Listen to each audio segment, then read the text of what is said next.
Okay, we're going to do notes for section 1.6, and this one's called Solving Compound Inequalities.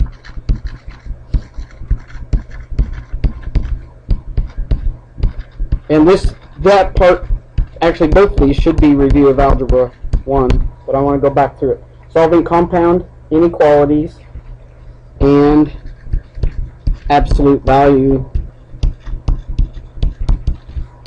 inequalities. What we did on absolute value earlier was absolute value equations. Now we're doing absolute value inequality. First, I'm going to take you through the solving compound inequalities. And you still have to remember what we did yesterday on solving an inequality. If you multiply or divide by a negative, you have to reverse the arrow. Okay, and these will say solve and graph. So the answer is one part of it, the graph is another part, so you need to do both. Okay, so they will give you problems like this. Negative 5 is less than 1 minus 2k, and 1 minus 2k is less than 3. That is a compound inequality. When you read this, you need to split it up, and basically you work just that much. So split up and work. Negative 5 is less than 1 minus 2k, and this one's joined because it's a compound. It's joined by and 1 minus 2k is less than 3. So you work this part first, and then you split it up, and you work this part. And it's joined by and. So you work two separate parts. Okay, so let's solve both parts. So subtract 1 on both sides. So negative 6 is less than, bring down that, you have to bring the negative sign down. And now we're going to divide by negative 2 to get k by itself. And if you multiply or divide by a negative, you got to remember to reverse the arrow. Okay, so in a true statement, you got to reverse that arrow. And a negative divided by a negative would be a positive 3. And when you read that, read it k is less than 3. And bring down the and statement. Okay, and then solve this part. Subtract 1. So negative 2k is less than 2. Divide by a negative 2. And k is, you divided, if the number you're dividing by is negative, you got to reverse the arrow.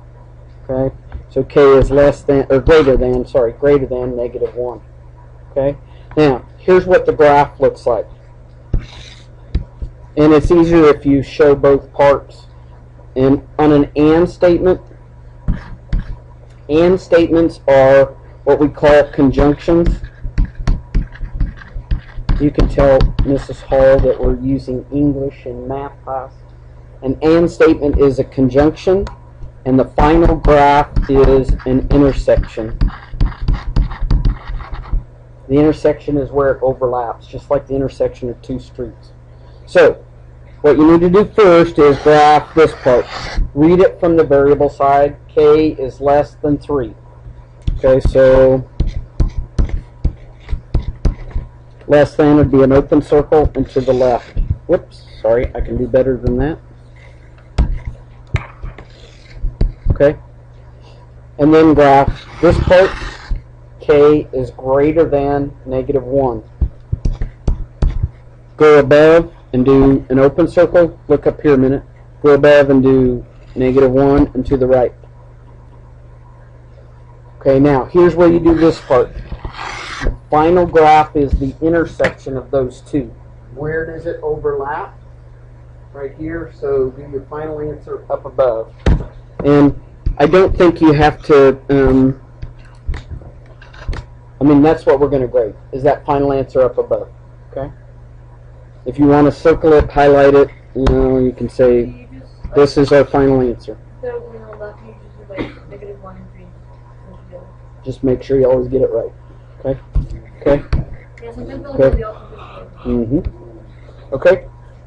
Now, on the and statements, the and statements are the only ones that you can combine. So we can put the k in the middle.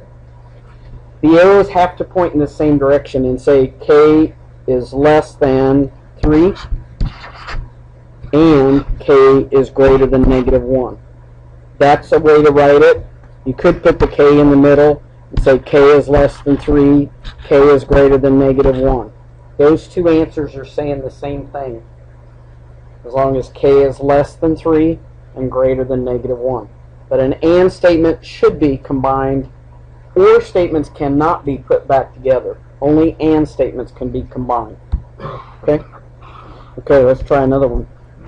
This is still a combined inequality. Okay, so you have 2x minus 5 is greater than 3. This one is an or statement. Okay? Or 2x minus 5 is less than negative 3.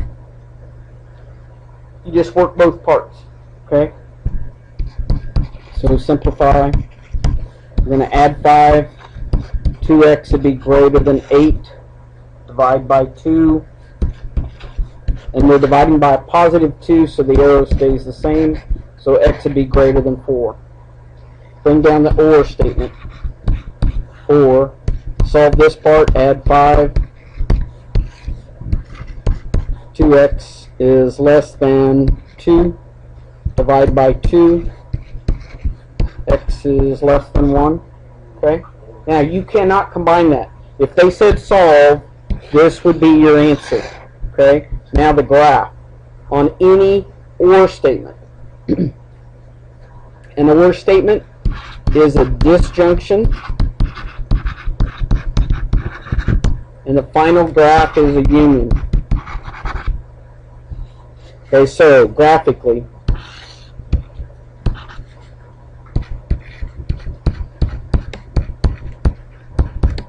read it from the variable, x is greater than 4.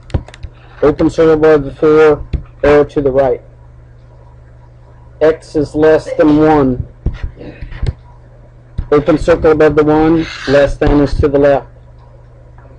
The final graph is the union of those two. Yep. Sorry, negative 1. Sorry. Oh, it's not, sorry. Sorry, that's my fault. Oh, sorry, sorry. I went on the wrong one. Good question. Sorry. That looks better? Good? Okay. So, on this, the final graph is the union. You want the union. Union means you want everything.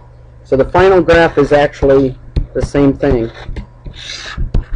Okay? There will be times where you do an intersection and there is no intersection and it's the empty set.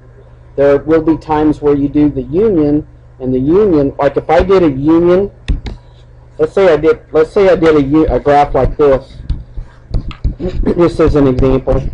Say I did a union and I had one like this and one like this, and the final answer was an or statement. Then I would want everything from here to the right, everything from here to the left. So my final answer would be everything. If I did an and statement, and let's say I did an and statement and the final answer was an and statement, there is no overlap, so it's an empty set. So there are special cases where you might end up with all real numbers like this one, or the empty set. Okay?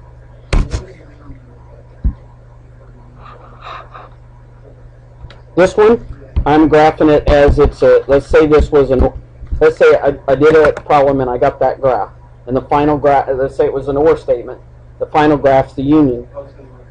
So I want everything. Union means you want everything. So you want everything from 1 to the right and everything from 2 to the left. Well, doesn't that include everything? So my final answer would be all real numbers. Yeah. They want, yeah, just because I want you to get used to taking the union or intersection, because it can come up with these two special cases. Okay. This one would have been an and statement, and the intersection's the empty set. Okay. Okay. Those are combined compound inequalities. Okay. Now I want to look at absolute value. I'm going to go through just a little bit of notes on the absolute value, and then I'll give you two examples. 2 or 3. 3 examples, I guess.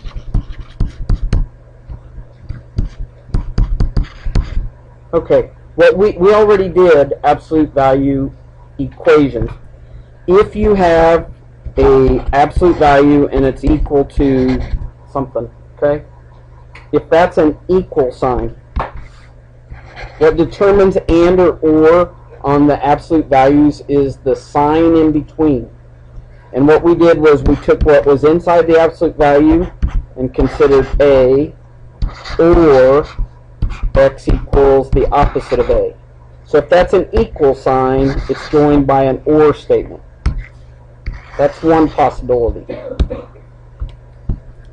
If you have the absolute value of something is greater than A, you take what's inside the absolute value, greater than A, or what's inside the absolute value less than the opposite of A.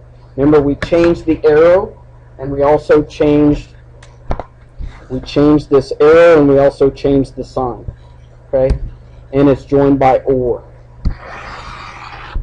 Another possibility is if they have the absolute value of x is less than A. Then you take what's inside the absolute value and do x is less than A. The first case is always the same. And if it's less than, it's an and statement. Take x, reverse the arrow, and opposite of A. Okay? Right. And it does not make any difference. If those would be open circles, okay? I could do this. I could come back and change this to greater than or equal to, greater than or equal to, less than. I could do that, and all that's going to do is make them solid endpoints. But the ands and ors stay the same. So the only case where it's an and is if it's less than or equal to, then it's an and statement. Okay? So let's look at a couple of examples. Everybody done with that much? Okay.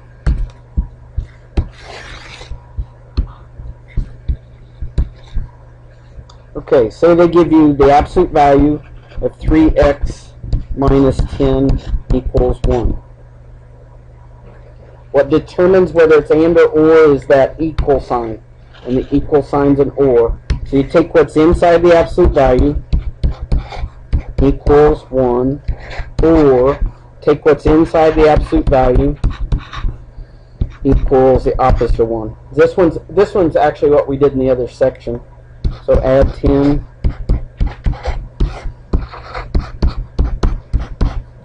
Oh my gosh, we're going to get a fraction. That must be a wrong answer. Isn't that right? Yeah. Pretty much. Yeah. Okay, we're going to take that one. And then add 10. Yeah, you got to get past those thinking it's the wrong answer. What's that?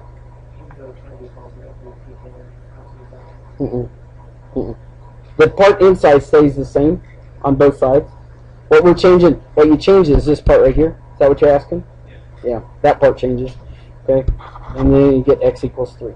Okay, now or statements cannot be combined back. You have to, and people, those of you that have had me know I get real picky. If that or is not in there, I'm going to take off a point. Okay, you got to have the or statement there. Now you graph it. Because they'll say solve and graph.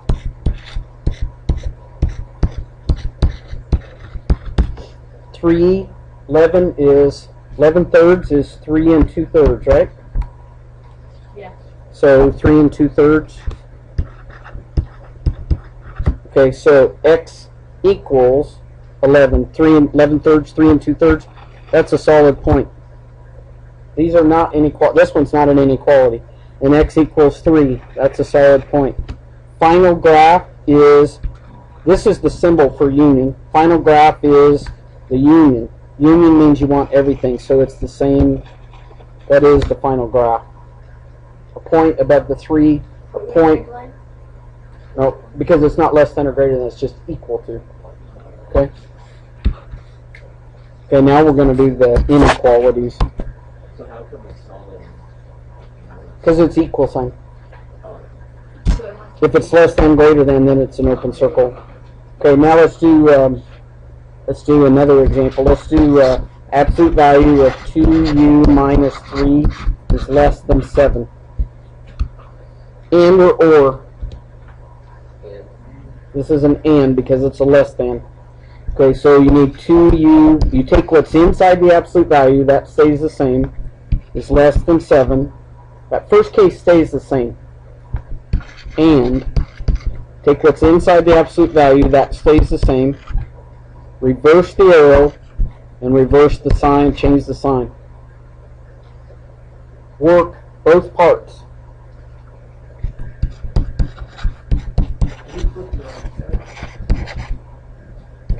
What's that? Reverse the arrow? Yep. So on the first part I get u is less than 5. You agree? Okay, and then solve the second part.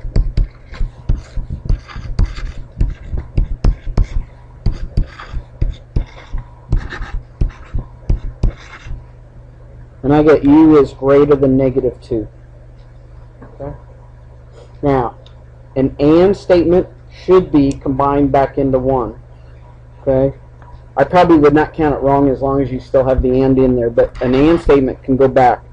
U is less than 5 and greater than negative 2. So you could write it that way, or you could point the arrows. U is less than 5 and greater than negative 2. Those two are saying the same thing. Okay.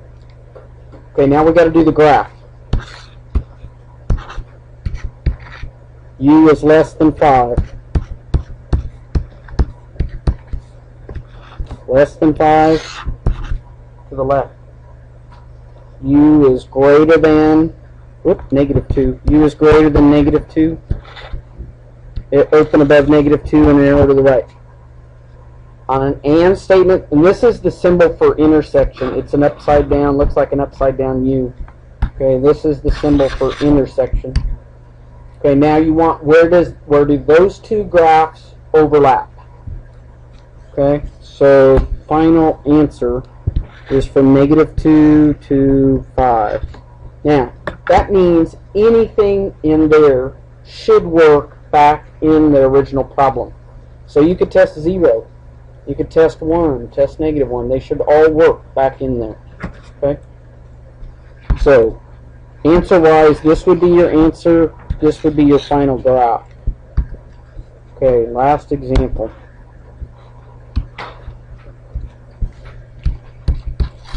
Oops, this is number 5, isn't it? 5. Number 5.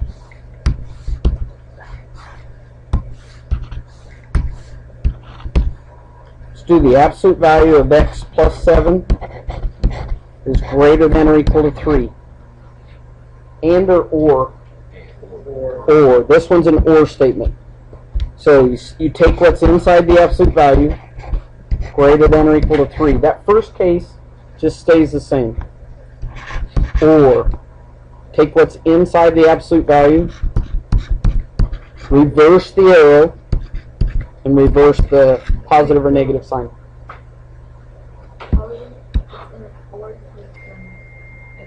Yeah, if you go back up here,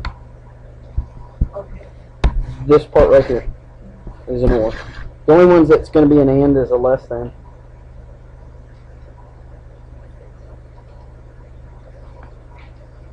Gosh dang it. Okay. So, solve both parts.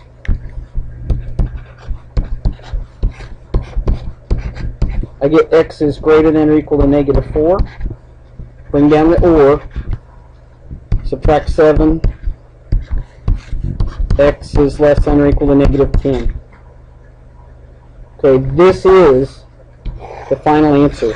You got to have that or in there or I'll count it wrong. Mean old lady Elliot. Gosh darn it. Okay. X is greater than negative 4. Actually, I'm going to count by 2s.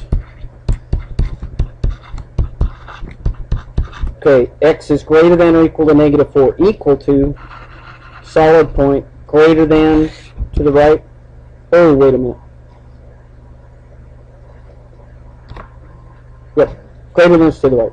x is less than or equal to negative 10, equal to, less than to the left. Final graph is a union. Union means you want everything in both those graphs. So the final graph is the same graph, right?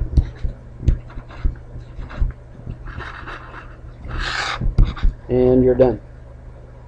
Final answer is that graph. Okay? Questions on any of them? 20 minutes.